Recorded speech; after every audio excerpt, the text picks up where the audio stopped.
Annie Downs. Carlos Whitaker. Annie F. Downs. At Carlos F. Whitaker.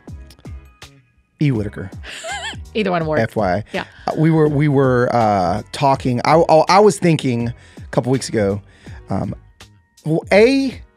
I've actually never had you on my Human Hope podcast. Oh yeah, I haven't been on Human Hope. I was on. You were the Pew Party podcast. Yes, you were. Yes, you were. 2013. But I'm 111 episodes in now. Yeah. And you're doing awesome. So I by the way. apologize. Well, You've had me on yours 3 times already, I think. Right. There's something in my and I just thought to myself, we're going on tour together. Yes, next week. Next week we're going on tour together. And we literally right now around this table had a couple team members in here, and we already had like moment number 1 of freak out excitement, like, oh my gosh, this is gonna happen at the beginning, and then we can do this, and what are we gonna do? And there's just a lot. I'm just getting goosebumps right now. Isn't it fun? Are you excited? Oh, I'm really excited. I mean, you and I have dreamed of doing this. I mean, we've floated it into the atmosphere for years. And so that is fun to me. Yeah. We've never done anything like this. Neither you or I have ever done anything like this. And so that feels interesting. Yeah. That there are aspects of this show that have never existed before. Right. And there are and because you and I are both people of faith, we have the undergirding and the backing of if God switches it up, we're open to that. Yep. And so that means we're going to do 12 shows that are different. Yes. And I love doing 12 shows that are different. Well, I've never done shows. Like this is my first tour. Yeah, and I want to get into the tour because I do want to talk a little bit about the tour. I want to talk about just some dreams we have for the night. Yeah. And maybe even drop in a couple of little surprises here. Not all of them. Not all some of them. Just some of them. I agree. But really, I got a couple DMs a few weeks ago just from followers that were like, I'm really excited about, everything that you do, and I'm excited about this tour thing, but it's not a Carlos tour, it's a Carlos and Annie tour. And I just realized some people who's Annie? don't know who you are. Some people that follow you don't know who I am. Yeah.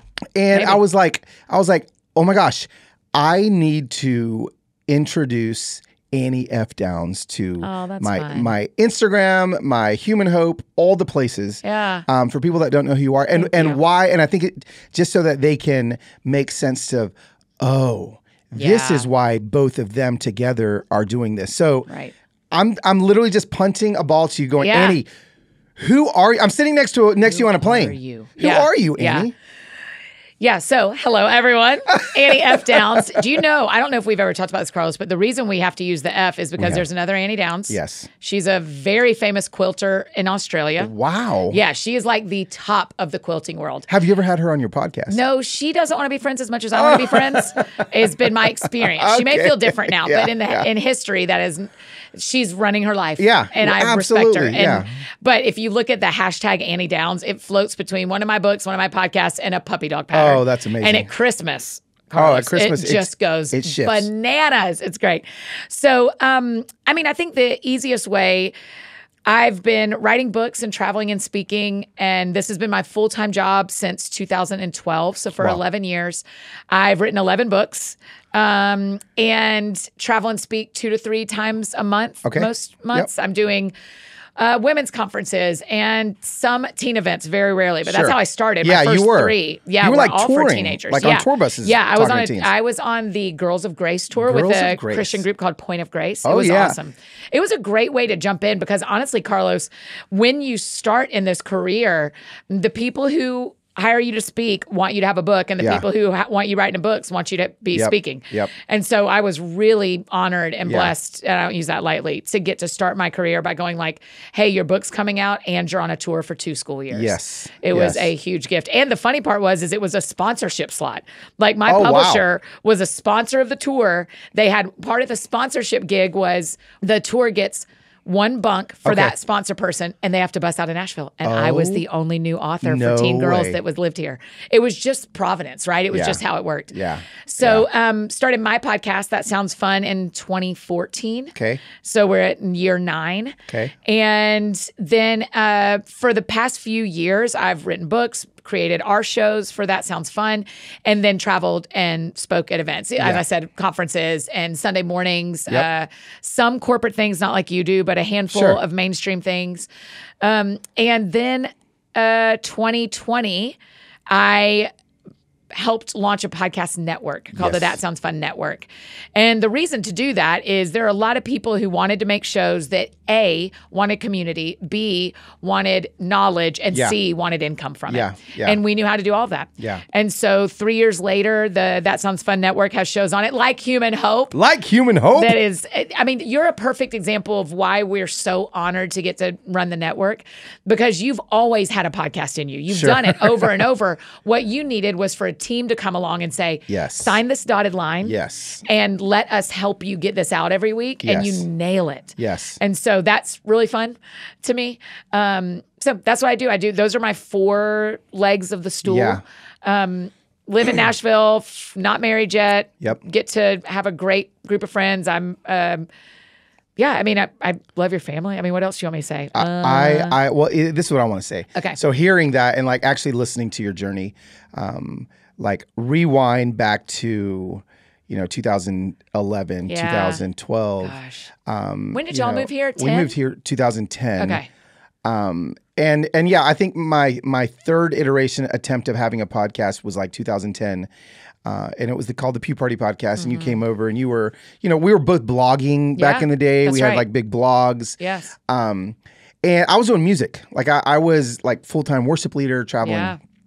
But as I listen to you tell your story, this is what I need people to hear about you. Annie is not only okay, and again, listen, I don't know how you take compliments. I've never necessarily sat straight across from you.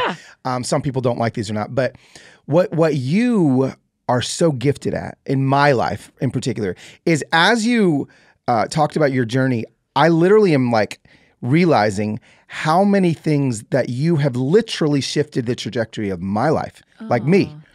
And these for you may just be, you're so good at loving your friends. You're so good at loving people and introducing people and all these things. Oh yeah. When my friends become friends with my friends is my favorite thing. So here I sit, 49 years old. And as you're listening to the podcast, I could be 50 if you listen in 3 months. But here I sit and I'm like, okay, wait a second. I am a full-time corporate speaker with leaning to the faith in some spaces with Premier Speakers Bureau. Annie was literally the one that put me in a group text with Brian at Premier Speakers Bureau and said, you need to meet this guy, because I was just kind of trying to figure out on my own. I was booking stuff on my own, and it was okay. I was paying the bills barely. You were doing great. But you put me in touch with them, and suddenly they helped me kind of take off on the speaking thing. And so suddenly I was going from, because the thing was I was going from musician to speaker. And so not a lot of people make that transition and it work. And now probably 95% of the people that are listening to this podcast are like, you were a singer? Like they just don't even know. Remember that. Because that's called a successful career transition. You did that. You helped me with that. Okay, so there's number one. I got to help. Ready? Carlos the speaker. Thank you, Annie, for helping me with that. Oh, Carlos, do you get a text? You should really think about starting a podcast. I was like, yeah, Annie, I've started like 3 or 4 and I only make it through like 10 episodes and I'm done. No. You should join our network, start a podcast.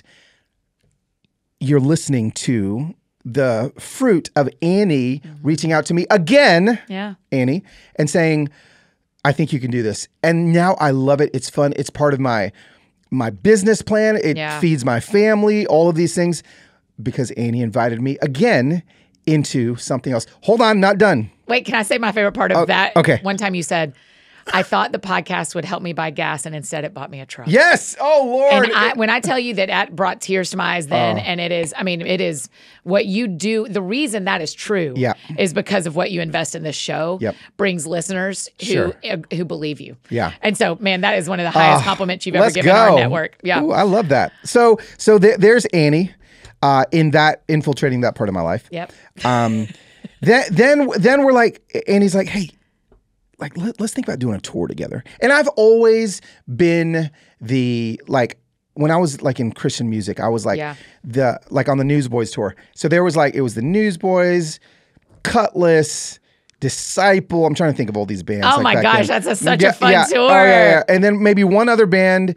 finding favor maybe, and then it was me and tracks. And we were in arenas. And I just remember walking out and I was like— Were you the first guy? I was the first guy. All the lights are on. No one's in the room. Yeah. And I'm out there with my, with my merch. And, if I sold 5 CDs. Right. Gosh. 5 CDs, I was like begging people, Yeah.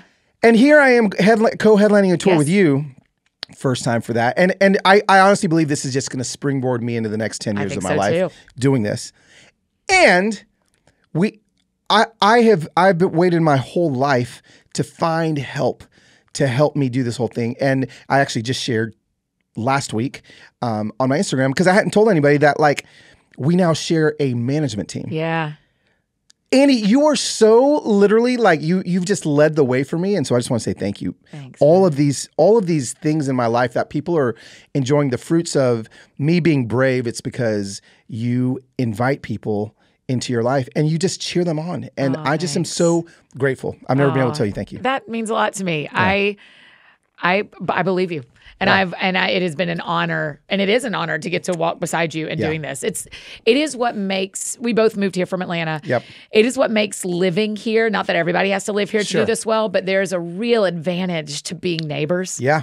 There's a real advantage to sharing life, because then you go like, I will always cheer. Yes. What does it look like to cheer for you next? To say, do a show. What does it look like to cheer for you next? To say, come talk to my management team. Like, get involved here. So I'm thrilled. And anything we can do to move someone else's calling and what God's invited them to, the way that God's invited them to spend their lives. Yeah. Because when it gets really hard, and it does get really hard. Yeah. When it gets really hard, we go like, okay, at least I'm not the only one who believes in me. Right. At least someone else said I could do this. Yeah. Who is that for you? Who cheers for you? Oh man, that's a great question. Because you're so good at doing it for other people. Who does it for Annie? It's funny you would ask that. There are certainly people. Yeah. There have been people who've opened doors for me all along the way. Yeah. But also there are times where the thing we're best at is the thing we long for. Yeah. And so I think there's a portion of me that the thing I'm best at is what I wish would happen for me, or does happen for me, or did happen for me. But there's also people like when I'm thinking. And you're this way too. Like, I have those little blips on your radar, but there are so many people. I mean, Reggie Joyner, right? Like, there's so many people in your life too who have done so many kind of things, and that's true of me too. I think of Lee Holt, who is Lauren Daigle's manager. When she started her Mad Jet company, I was the first client. Okay. And then she signed Lauren and was like, took me to Peter's Sushi, was like, hey. And I was like, I think I know where this is going. And it's beautiful. She offices with us now. Totally. And she's still, and the beautiful thing about that relationship for me is it's still a phone call I can make. Sure. Kelly, your team and my team, Kelly, Jamie, Haley, Lonnie, they're amazing. Yeah. And we have the benefit of other managers that we can go, hey, would you vote this way too? Yes. Okay, talk to me about that, especially when something goes sideways. Yeah. It's helpful. Yeah. Or when I'm dreaming of something. Yes. So Lee's probably the voice when I think professionally, the person who has done the most of, hey, I think you can do this. I think you can do this. Yeah. Now also it's my team. Yeah. Right? Like it's the people that work with us. You have a new team member coming. Is that a thing? No, is that public? She's actually at the point of this recording, I think day 1. Oh, great. Welcome to the team. So that's the other thing is you don't necessarily need someone higher up the mountain to pull you up. Sure. If you have people next to you on the mountain, let's go. Y'all can pull each other up. Yes. So, but also my strength, and this is true of you too, Carlos, though, but I see myself and identify as Enneagram 7. Yep. But my 8-ness is very dominant. If I didn't know to pay attention to motivation more than behavior, I would think I was an 8. And part of that is I love conquering mountains. Yeah. And when I get to the top of that mountain, the way I keep winning is by bringing other people up the mountain. And so it's okay if someone throws me a rope part of the way, but I don't have a ton of rope, because what God made me to do is go to the top of mountains. But people have helped me. I mean, my dad has rescued this company before financially, and I got in a real bad spot. So there has been people who step. We just can't do this by ourselves. So my team goes. We're climbing these mountains. We use this language of we have mountains in this career. We have my speaking, my writing, and my podcasting. Okay. when we're climbing those mountains, having them go, hey, I put another carabiner on here. Hey, we can keep going. Hey, you got to rest. We put a tent up right here because you got to rest. Yeah. Having that team alongside me. Yeah. And even when I only had one assistant or when I had an intern. Yeah. Anybody helps. But also at that point, I had a board of directors that were volunteering, and I was paying them in food once a quarter. Kelly was one of them, our manager. Oh, wow. That's how we started. Oh, really? We were friends first, but she was on my volunteer board of directors. Okay. Her and Kyle Chowning and Keith Bordeaux from Compassion. Okay, wow. The three of them really they're all brilliant in different arenas. Yep. And I'm telling you, because I'm not married yet. Do you not know this about how that you're not married? Yeah. You're like, oh, Annie, I've heard you say it. And I have text threads. You won't be single because people didn't know. That's it. You aren't single because you haven't told. No, but what's about the having a board. No. Yeah.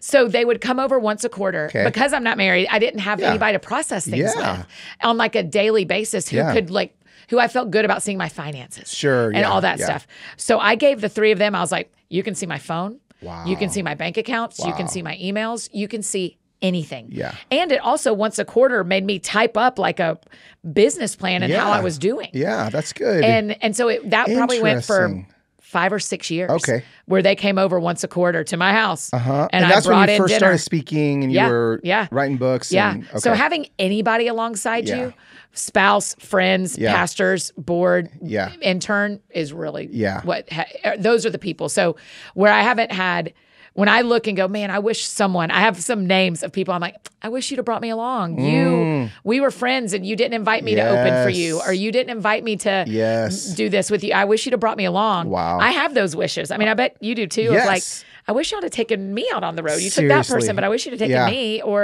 And so I feel all that. And also, I have such a village that has partnered with me and helped me. Yeah, no, you do.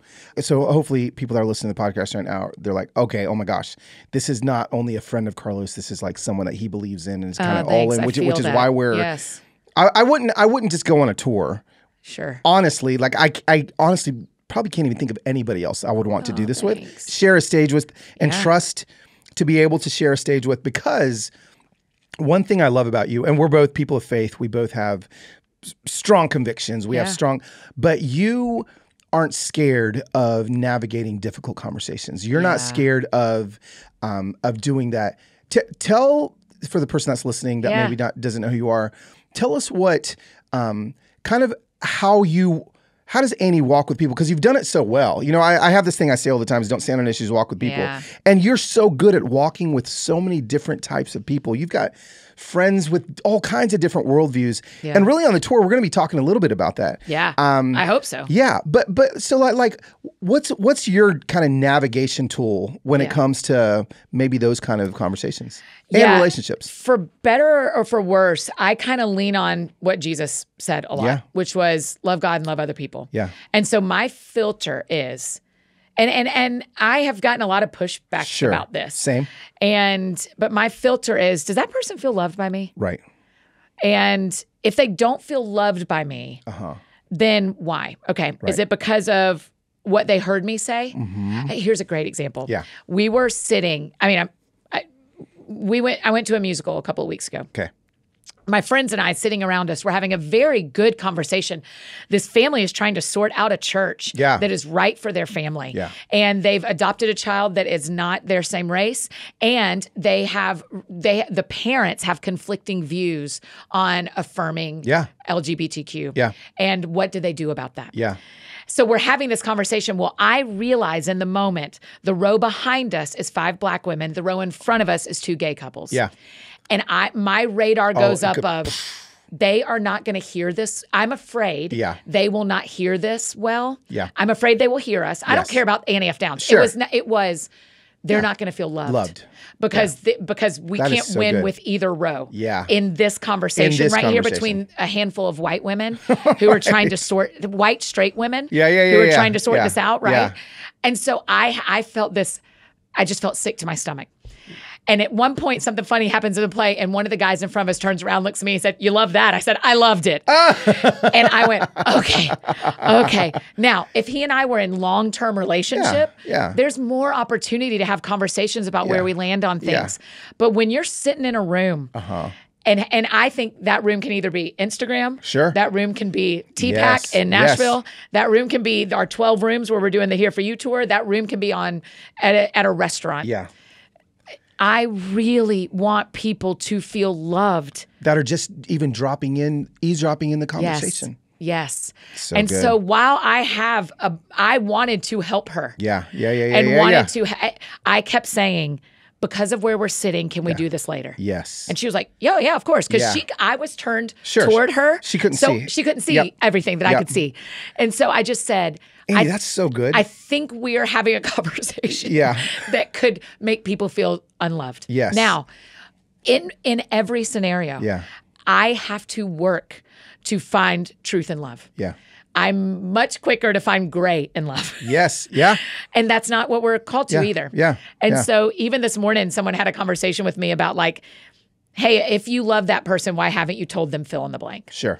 About a relationship they're in. Yeah. And I thought that is a great question. And also maybe I'm a little scared. And also I want them to feel loved and I don't want to lose them. Yeah. So the balance of do people feel loved and am I people pleasing is a feels like a thin rope to me. And I feel like the Lord wants to remind me like, this is a river. Yeah. You're all right. It's a river. And it's, a river is, when you look at a river, it goes up, it goes down, it goes wide, it will flood, it will move boulders, it can go down to a trickle. So like our humanness and relationships are like rivers. And I do feel like it's going to shift, it's going to move. It's not clean. It's not like I was just at a freaking water park where I knew where the lazy river was going to go. Yeah. And so I'm like, but that's not reality for relationships that we're in. And the interesting thing about being people who are a little bit public in our lives is that one of the beautiful things that your friends let you do and my friends let me do on the other side of the work, majority, not all of them, but majority, is they let us be humans who learn. Yeah. Yes. And so when this internet gets turned sideways on me, I go like, give me time to order a book. Yep. Give me time to learn. I cannot learn at the speed of the internet. Right. But I can learn at the speed of learning. I've quoted you on that many times. Yeah. And so just give me time to learn. Yeah. And let me grow and change. Yeah. And so even when I'm hopeful about our tour and thinking, I'm like, man, y'all are going to come and we're going to tell you what we've learned about how to be there for people and what it really looks like. Yeah. And in 5 years, I'll have more ideas.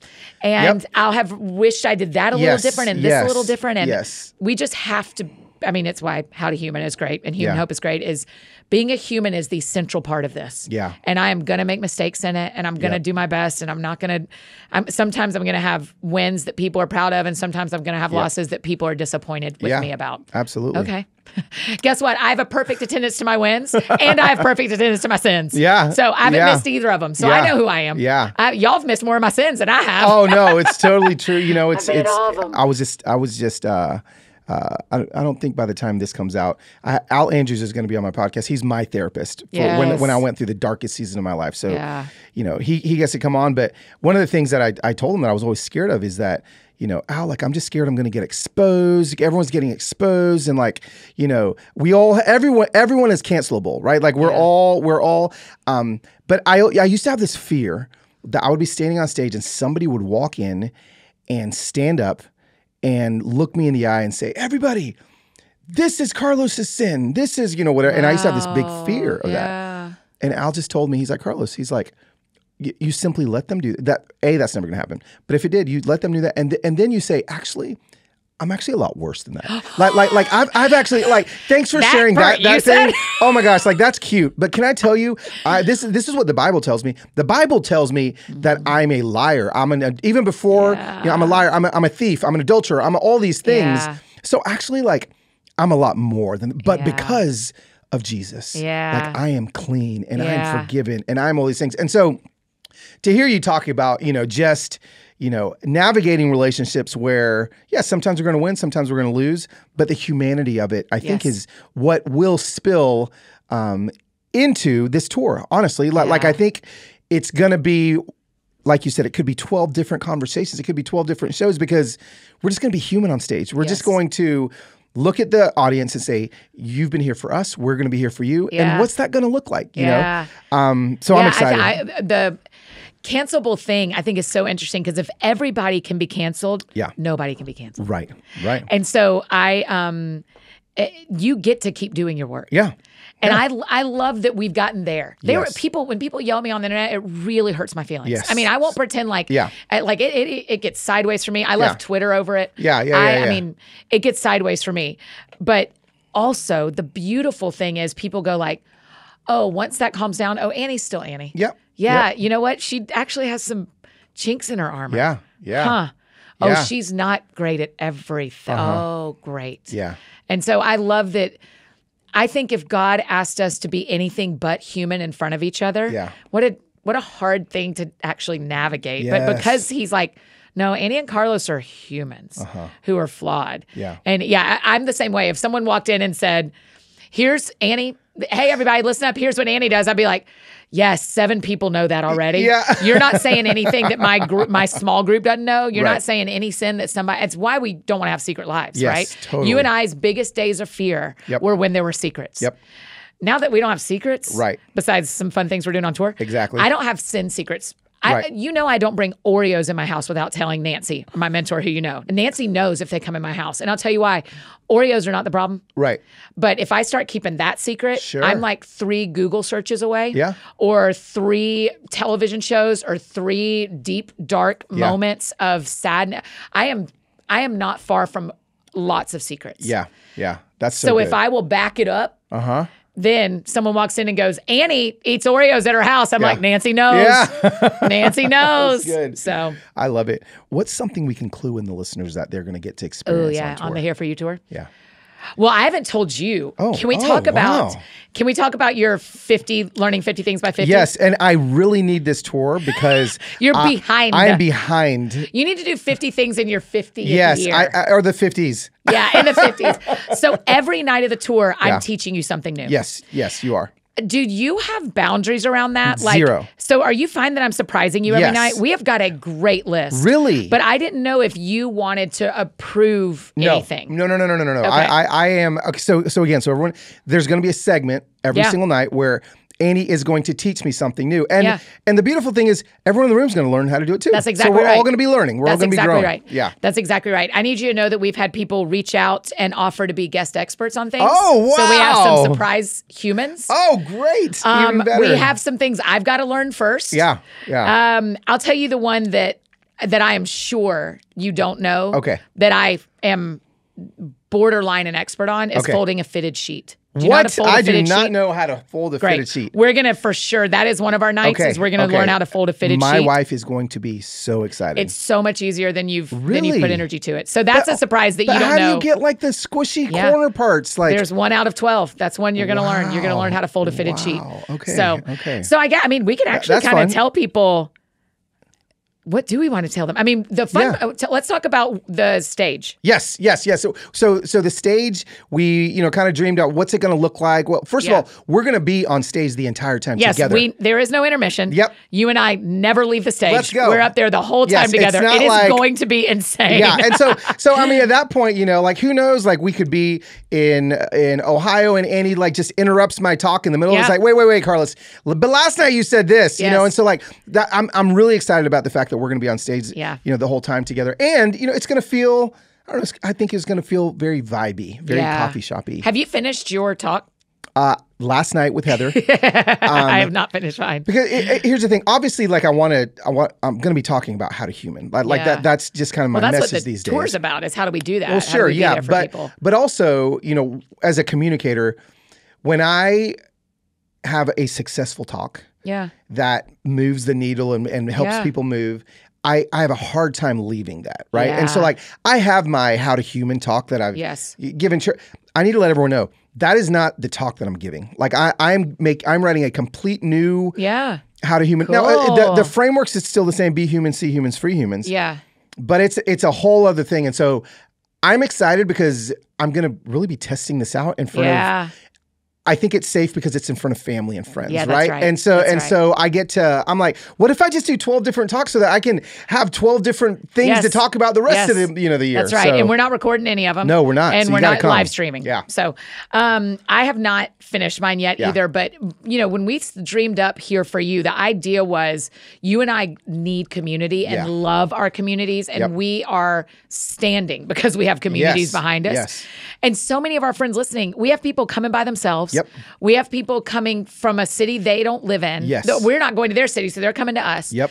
And it's this opportunity to go like, okay, let us give you some low-hanging fruit on how you find what you found in this room. Yes. And so there's going to be such so really for me, I don't know if you saw this, but I lost my grandmother's ring last week. Oh, I did. And God and I went on this really intense journey about it because I mean, I'll just tell you this. I haven't told you this because we haven't been on the bus yet, and this is bus talk. Yeah.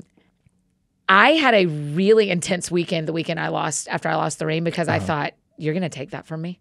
You're going to let that happen to me. Wow. And people kept saying, there's a Catholic saint that helps you find things, Saint Anthony. So people kept talking to me about Saint Anthony. And people kept saying, he is the King of Kings. He knows where everything is. God is, not Saint Anthony. Yeah. And I went like this. You know where everything I want is. You know where my ring is. You know where my spouse is. Oh, Lord. You know where the finances are that we need. Yeah. And you don't give me any of them. Wow. I mean, it got spicy. Yeah. And I think it can, right? I think we can have those moments. And so part of what I want to talk about on tour is the stuff we don't talk about on microphones and the stuff we don't talk about on podcasts and go like, hey, the way God ended that story for me required community. Yeah. And I could not do it by myself. It took 4 other people getting involved for the Lord to end the story about my grandmother's ring. Wow. And Annie. it has like marked me.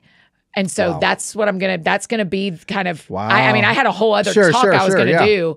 And then that happened and I went, oh no, this is something I want to work out on Here For You. Yeah. That's good. I want to work out what does it mean if people are there for you, whether you know them or not. I didn't know everybody involved in my grandmother's ring story.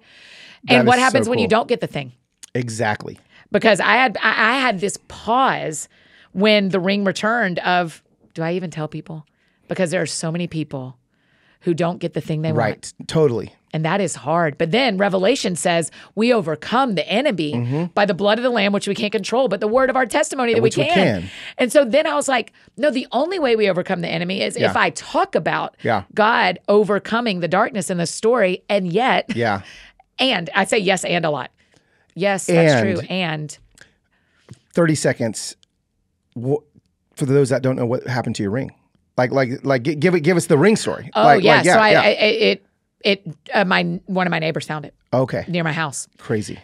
I couldn't tell you when it fell off. I noticed at dinner on a Friday night. I knew I had it on Monday morning or Friday morning because I saw it in an Insta story. Because I thought, did I not even put it on today? Wow. I saw it in an Insta story and I thought, oh no, it was on this morning. And it wasn't on by Friday night at dinner. I looked down and I was like, wait, I have my other ring on. Why do I not have that ring on? Do you have it saved in a highlight or the story anywhere maybe? Yes, it's in a highlight. Or just come to tour and Annie will I'm going to really talk about it on tour for sure. And then the next Thursday. Wow. Wednesday night. Okay. I lost it on Friday and my neighbor found it Wednesday night. Crazy. That is a lot of days on for the ground. A piece of metal to lay on the ground. Wow. Yeah. In a place I didn't even look. I was one of our friends, Burger Up right here. Oh, sure, yeah. We had walked back and forth from Burger Up. So the analogies. Oh, Carlos, yeah, come on. I was spending all my time on Paris Avenue. Yeah. I was going from house to house. I had dug in my friend's trash. Wow. And my ring was at home. Wow. I know. Ooh, maybe it's right in front of your nose.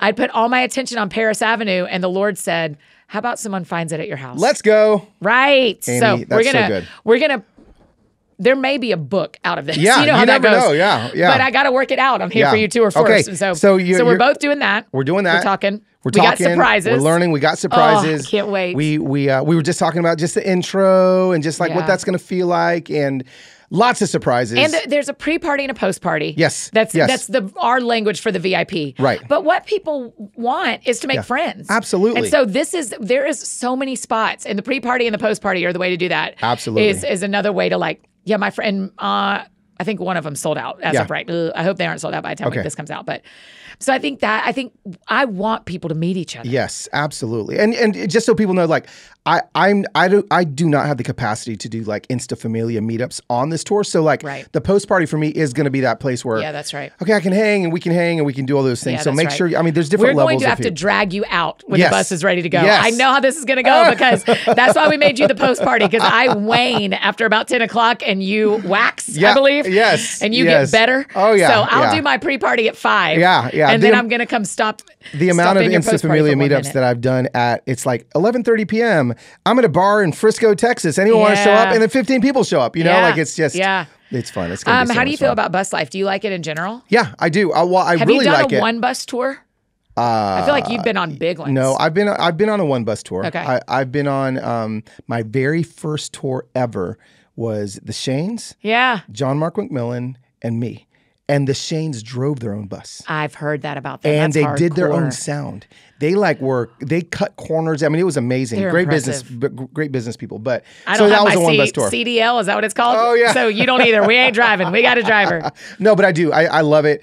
I love it. I mean, people will know this by the time we go on tour, but I'm taking one of my family members with me. She's going to be working. I can't believe it. So it's just... We really do. So for people listening, there's 12 people. I mean, you will see me and Carlos on the show, but there are 12 people that it takes to make and the driver. So 13 people it takes to pull off every one of these nights. And we have got everyone we're traveling with except one you and I already know. And that is... that's bananas. That's the best part. It's going to be fun. And you talk about bus talk, you know, like, because it is. You get off and you get, you know, it's the bus is driving down the freeway and we're chatting about deep stuff. You know? I'm always a little bit, I call it people drunk. I'm always a little people drunk after shows. Oh, yeah. And because I'm hyped. I've been around people, my adrenaline's super high. And I don't eat dinner before. I wait and eat dinner after. Oh, okay. And so I just have to get on the bus and start calming down because we do have to go to bed because we do. I mean, our first weekend is 5 shows. We can't call it a weekend No, anymore. that's a week. That's a week. That's 5 shows. And our first bus drive is like 79 hours long. I'm going to have to take, what's it called? Dramamine. Yes. I can do, my max is about 15. Oh, okay. At 15, I start to feel a little woozy. But it's also, to me, my really long ones like that have been where you get on the bus after a show and you go to bed and then you wake up and and we won't do that. We're the opposite. Yes. We're leaving in the middle of the afternoon next week. And going. Have you done little patches for No, motion is that what I should do? Yes, it's game changer. Okay. Little patches. Yeah, I think that for that first one we'll stop for dinner next Wednesday, but other than that, we're rolling. Yeah. Tuesday. No, because our first show's Wednesday. We're stopping Tuesday. And then we do rehearsals on Monday. We'll do the whole show on Monday. Yeah. Twice. Amazing. That is crazy.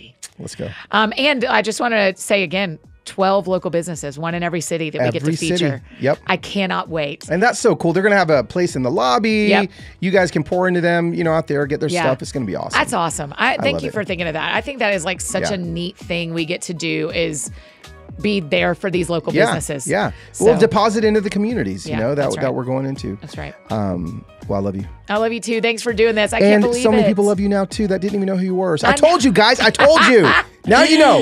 Yeah. Well, it's going to be really fun. I am honored to get to do this tour with you. I wouldn't have picked anybody else either. You're the best. I love you. Love you too, friend.